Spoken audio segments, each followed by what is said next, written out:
Бог да ги прости постраданите деца, да им ги прости сите гревови и да им дарува Царство Небесно.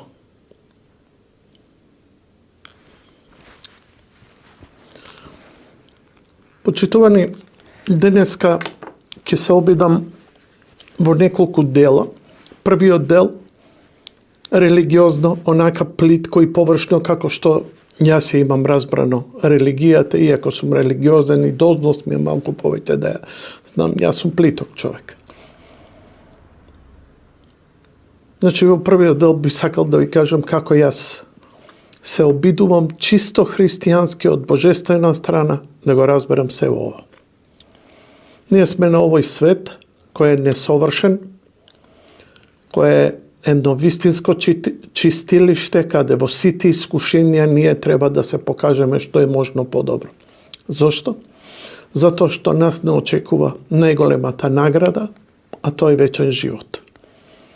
Веруваме во тоа, дури и Бог се отелотвори, дојде меѓу нас, беше распнат и воскресна во третиот ден, според писмото, и се вознесе и седи од десно на Отца. И нему му се поклонуваме и го славиме во името на Отецот, Синот и Светиот Дух, сега со секогаш и во вечни векови. Амин. Немам намера моите колумни да ги направам ја со некаков религиозно милје или патос, но откако се случи несреќата, се воздржував од било какви мои коментари. Еве сега доаѓа време нешто да се склопи, иако децата се уште не се ни закопани, но пред се, нам како христијани, ние имаме најголемата должност на оваа планета. Должност која е истоветно толку тешка, голема и значајна, како и лекарите кои се борат за животите на оние повредени, кои се низ болниците во соседните земји и за кои исто така се молиме, исто како и за починатите, така и за живите, да се спасат, да оздрават, да продолжат безболно да го живеат животот и да сведочат и за доброто и за лошото. Драги мои, човек кога ќе умре, се одвојува душата од телото. Осведочено е многу пати, осведочено од светите отци, луѓе кои се докажале со својата доблест, и ние им веруваме. Докази нема, бидејќи кога би имало докази, сите ќе бидат верници, а тоа не е вера, туку е послушание, здраво послушание. Ние сме создадени како слободни единки и само такви Господ не сака, по своја волја. За жал, слободната волја не фрла во неволја. Но имаме огромна шанса и ние да се покаеме, да ги поправиме грешките и да се обидеме 100 пати у денот ако треба да бидеме подобри. Душата кога го напушта телото, тоа е еден за нас надприроден чин, каде што се ова телесно што го чувствуваме престанува. И тогаш доаѓаме во некоја си, барем од она што сум го прочитал, доаѓаме во една безтелесна екзистенција во која сме збунети, дури и оплашени, но затоа веднаш се појавува нашиот ангел пазител, кој го добиваме на крштението, кој ни помага и не води низ тие денови, ако може да се наречат како денови, не денови како ние ги поимуваме, додека се поклониме и добиеме место во рајот. Тој процес трае 3 дена. Кога ќе почине човек, клучен е првиот ден, Зборам за молитвата. Зборам за верниците и они тоа многу добро го знаат. Затоа што душата исто така многу страда, сосема поинако од страдањата мачни кои биле, е уплашена и нашата молитва е како светја, го осветлува патот.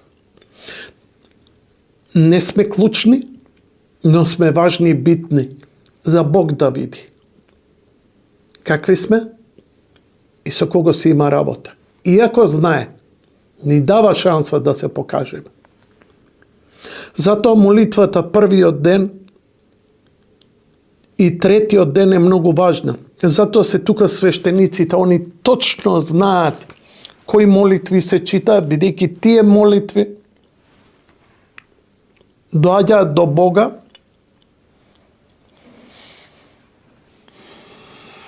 и го леснуваат патот на душата кон небото. Светиве, не ми се само патос запалив и темјан, само заради една работа.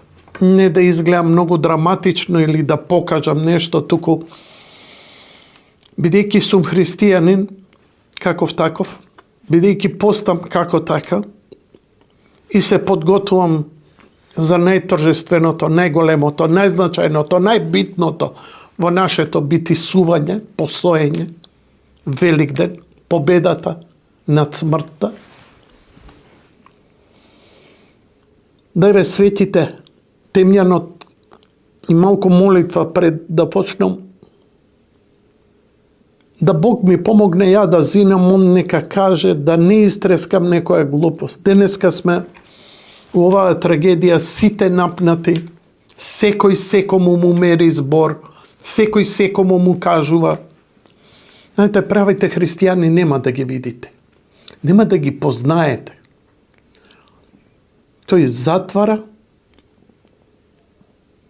светот околу себе и внатре отвара црква и молитва. Отвара еден трансцендентален, безматеријален, божествен простор, да можат божествените енергии да дојдат и да ги испратиш за да комуницираш, да му викнеш: Боже, 50 деца ти праќаме. Земи ги.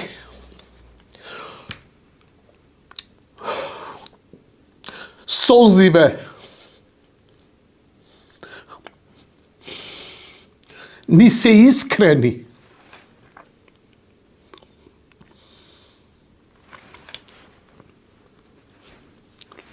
Не ми е прв пат.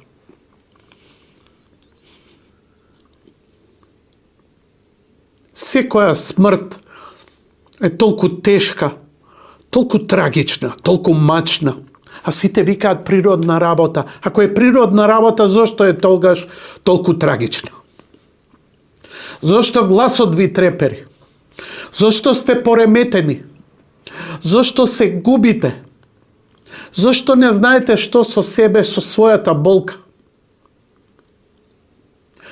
Немаме вера. Да имаме силна вера, по вода ќе одиме. Ќе знаеме дека он е таму. Ќе знаеме дека детето ни е прифатено кај некој кој повеќе го сака, повеќе ќе го штити и од нас самите несовршени родители. И боли таа разделба. Нема свештеник што може да утеши мајка која ќе загуби дете. Нема потешка работа родители кога ќе загубат дете.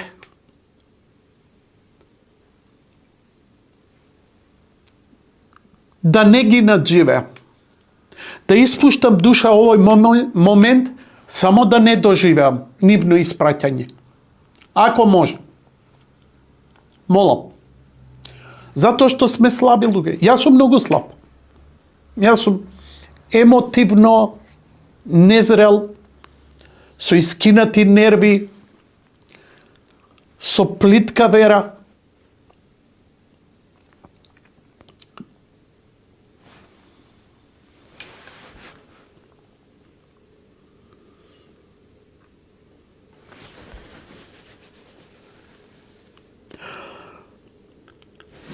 На мојава колумна пред некоја година вака запале свети за жртвите од онкологија. Мајка ми почина од канцер. Кој знае што и правеле? Кога открив, не можам да ви опишам колку ме здоболе, каков криминал правеле, лажни лекови препродавале. Имаше реакција. Идам сега у политика, идам сега бесот, идам сега, завршувам со оваа, ајде да речем, православна христијанска, фала ти Господи, што ми дозволи малку со емоција и патос и молитва за душите на упокоените чеда, да ги земеш при себе, оти ние не сме способни ни основните базични работи што 2000 години црквата. Фала им на сите свештеници и монаси кои многу добро знаат и овој момент не се пред камери, не се на протести, туку коленичат, плачат и се молат. Тие души да бидат спасени и ќе бидат. Ја искрено верувам. А оние што страдаат, а страдаат тешко, изгореница, јас сум доживеал, мало. Па нема поголема болка. Па не можам ни да ја замислам агонијата, низ која поминале. Нека име брзо и лесно оздравувањето. Ајде сега да идеме у политика. Ниједна земја не може 50 души, 150 души, 50 души да и 59, не е ни битно, не ме фаќајте за бројка, за збор, ова сум кажал, она сум кажал. Мерите си дома. Јас си кажувам што си кажувам. Не сум вести, не читам статистики. Се обидувам да ги гледам вести, не можам да ги гледам. Ќе почнам да гледам, ќе почнам да плачам. Ко не нормално, па кај ти е професионално. Еве го каде. Кај вас отиде. У ова што направивме.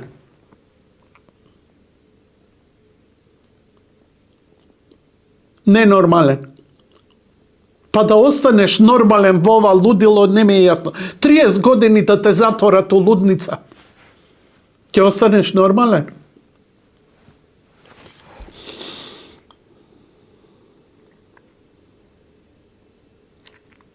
Нема земја на Балканиве, па и пошироко, која со ваква несреќа, каде што стотици повредени, 50 мртви, може да се справи.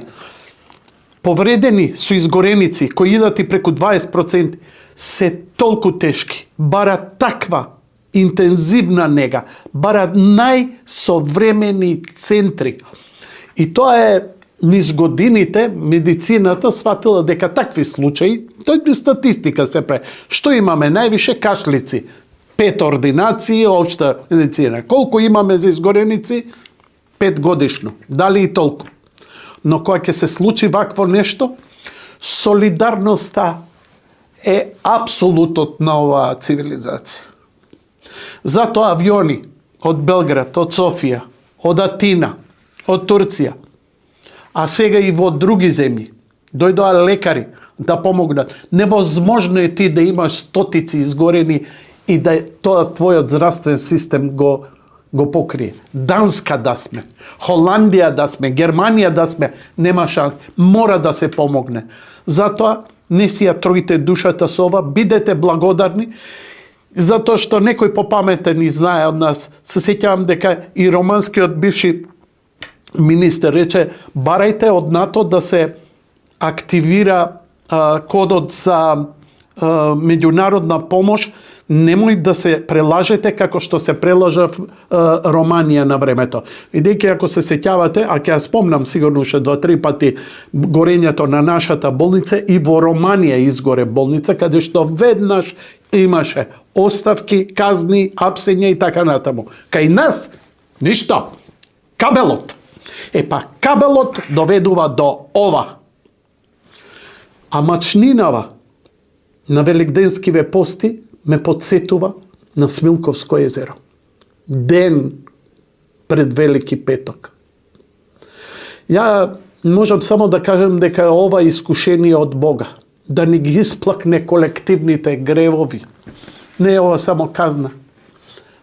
да се прибереш малце, да го прибереш умот од перверзијата, да се средиш, да ти текне дека твојата екзистенција не е сега и уште овие 20, 30 плюс минус години, туку дека за вечно се спремаш да станеш подобар човек, да излезе таа добрина што си е имал вечно. Благодарен сум што многу ми не изреагира, зборам, се што е приватни центри, апсолутно здравството во рамките на своите можности прави се што може, ги прифати, но таму не може да се додржат и треба и веќе се транспортираат со авиони, со специјални возила и тоа е па едно ниво кое не можете да го замислите. Мислите тоа е вреќи компер, ништо седни уколо ќе го однесеме. Луѓе мои, тоа се луѓе кои се изгорени бели дробови, изгорена кожа. Тоа се болки, тоа у посебна состојба се. Тоа мора да биде така добро заштитено затоа што кожата не само што кога е оштетена, таа е отворена за вируси и бактерии и компликации вака се случуваат. За жал мене животот ме научи да ги знам овие работи. Дај Боже да не знаете ништо. Да сте како мали деца и да се истуркате. А сега политика. Нормално и очекувано е после ваква работа да има гнев и на улица, и собирање, и искажување. Тоа апсолутно ништо нема да смени, но може да делува како утеха кај оние кои не се воцрковени. Да сте воцрковени, да сте христијани, една литургија ќе ви го отвори и умот и срцето и ќе добиете Божја благодет да малце се окрепите во трагедијата во која сте фрлени. Како што успевале нашите предци со илјадници години да преживеат вакви страшни погроми, кои ни се први, ни се последни.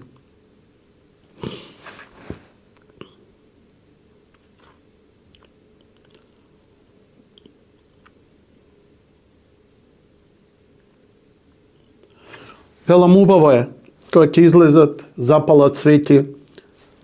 И тоа е нешто што, ајде да речам, некаква енергија да размениме меѓу себе. Нема тука ништо ни со души, ни со вечниот живот, ни со верувањата, оти најверојатно и повеќето луѓе. Плюс тоа, млади луѓе, јас загубив другар во 8 оделение. Никој немаше тогаш да ме хендла, да ме укаже, црква кај смел поп да ти влезе у куќа. До ден денес ја носам траумата. Ако кажам уште 2 реченици, ја веќе ќе бидам неспособен да ја завршам колумната. Затоа што поминаа 5 децении, ја уште плачам на неговиот гроб. 5 децении, па човек, ајде олабај се, а умеѓу време ги изгубив дедо ми, татко ми, мајка ми, другар ми. И сето тоа, ама повозрасен, позрел, ова ме пукна. И ќе му остави трајна траума до крај на живот, како тешко да се носат. И тој момент ти е гнев, да утепаш, да направиш. Ако осветата ве задоволува, вие сте во прелест. Затоа темјан палам. Да не ме натера да зборам осветнички, злоба, враќање, око за око, зап за зап. А Христос дојде да ги надмине, да ги надгради старите закони и да ни го даде законот на љубовта. Не имавме 10 Божи закони, се имаме еден, кој е над сите. Дејќи тој е еден над сите 10 Божи закони, ги надвладува сите закони, а тој е законот на љубовта. Ако не ви е јасно што е љубов, Читајте го свети апостол Павле.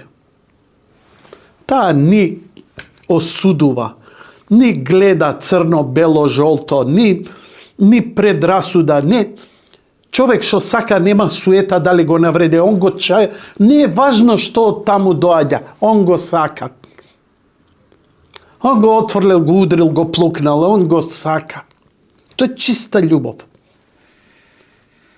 Не постои мајчинска или та. Мајчинската е можеби најчиста. Дете може и да ја плукне, да ја удри, да ја остави, да ја сврти грепона, исто ќе го сака.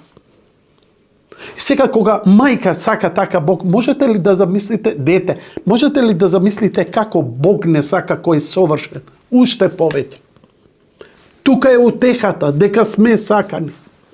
И дека треба да сакаме.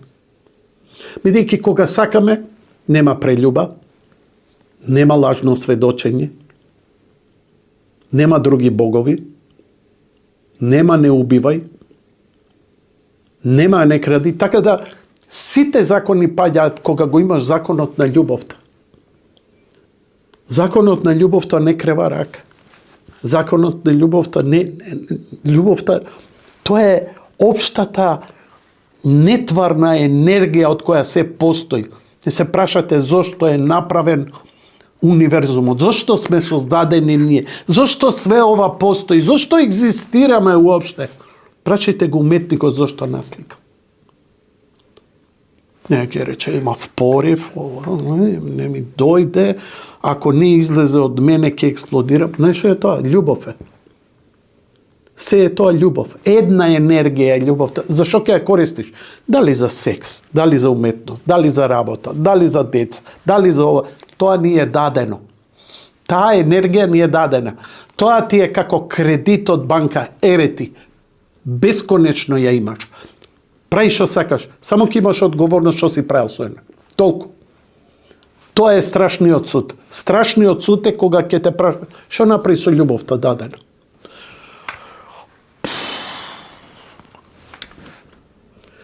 Затоа протестите. Дали ќе протестирате или не, ваш избор е. Ја велам, чувајте се од оние хуманитарци. То се истите тие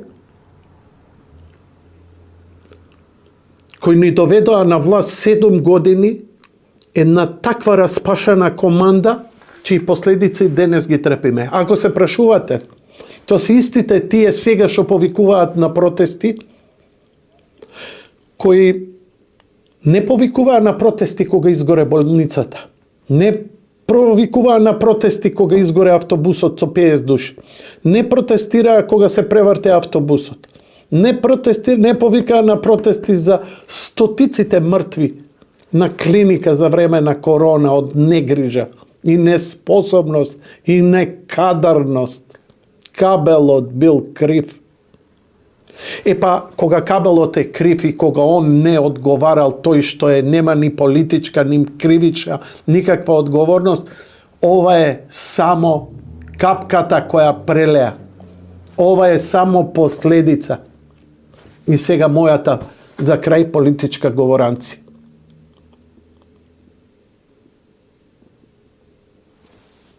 Угаснете, ако до сега ви беше добро, остајте ме сега. Сега сакам пропагандата да се ја направам во која ја искрено верувам. Искрено верувам дека оваа власт има доблесни луѓе, кои гзот не им е продаден, нити им е под аукција било кај, нити може некој да ги оценува. Ова им е животна шанса и нека се благодарни на сите што повикуваат за протести и за апсење. Да почнат сега да апсат безмилосно, да го исчистат оно усмрдено дувло, оној кенев, наречен суд, од судии корумпирани, од гаќи да ги истресат. Не само да ги тегне за уши од дома тие што се виновни, од дома да ги тегнеш за уши овие корумпирани судии. Секое судење да биде под надзор, да се отпуштат, да се враќат. Сега и судиите имаат шанса да се ослободат од притисокот. Оние добри, доблесни и храбри, еднаш за секогаш, да бидат праведни, бидејќи Бог ни дал да владееме земјата. И врз основа на тие правила, морални и етички, христијански, е создадена оваа цивилизација. Јустинијан правото го созда токму од христијанските закони, повелби, послани. Значи, и еден судија има благодет да го прави тоа што го прави. Ако криво го прави, ќе одговара. Може би не на земски суд, ама на постраше. Знам дека сте неверници, но ова пак ќе се врати. Животна шанса е, ова Мицкоска, да направиш револуција во земјава. Револуција во судскиот систем. Уцвикани се. Ова се последните трзеи на Сорос да смени што да смени. Во Америка ги палат Тесли. Автомобилите, очо немаат веќе што да прават. Им секнаа парите. Они се спремни, они го знае. Не му е се едно на Елон, ама го знае. Ама ти имаш карт бланш. Ти имаш сега license to kill. Не да убиеш, туку да го убиеш политички, да го убиеш правно, да го отстраниш од општеството и да покажеш на сите, да видиш како секој келнер ќе се тресе за враќање кусур, како секој кога ќе подпишува, ќе ги прочитува и оние ситни ставки, дали се подпишани, дали имало ПП апарат, дали се исполниле условите и така натаму. Секој градоначалник ќе кашла 5 пати пред да подпише некоја дозвола, уште 100 пати ќе бара интервенција и анализа дали е издржана. И кога еднаш ќе се направи такво нешто, да нема тука ни ВМРО-вец, ни СДСМ-овец, ни овец, ни мовец. Секој. Не само декларација на љутина и бес и емоција во моментот, па после секоја ќе сплат. Сега додека е жешко, сега удри, сега направи. Ќе има користи партијата. Најголемата корист ќе има Македонија. Македонскиот народ тоа ќе го препознае. Секој политичар и секоја партија има право да се бори да остане на власт. Еве ти. Еве не барам подобар стандард. Еве не барам редовна плата и онака е нередовна. Еве не барам ништо од небо да ми падне. Спроведи го законот во Македонија. Тргни ги паразитите. Тој процес ќе се отплеткува за се, затоа што чесен човек ќе може да направи. Бедни сме затоа што владеат криминалци.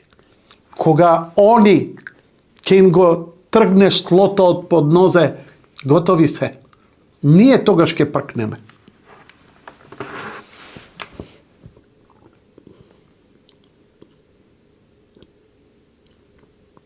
Простете ме, драги мои, очигледно ми е многу акумулирано, немам што да се правдам. Игнорирајте. Се што кажав е крајно небитно. Слушај ваму? Не. Не слушај ваму.